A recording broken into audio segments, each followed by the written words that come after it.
Do you know many people are having trouble with changing their refrigerator's water filter?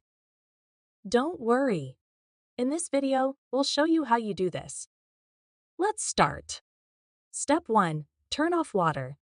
First, turn off the water supply to your refrigerator to prevent leaks during replacement.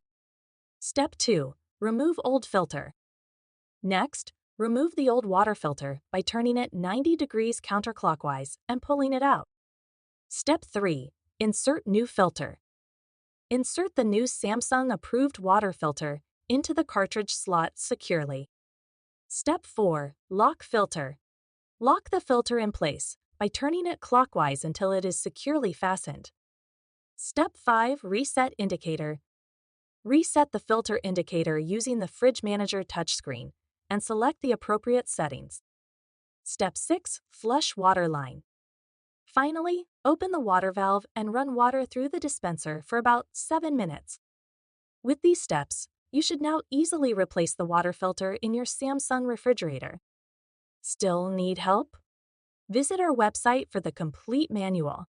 There you will also find questions and answers from other Samsung users. Did you find this video helpful? By subscribing, you help us continue to answer users' questions. So, subscribe to our channel.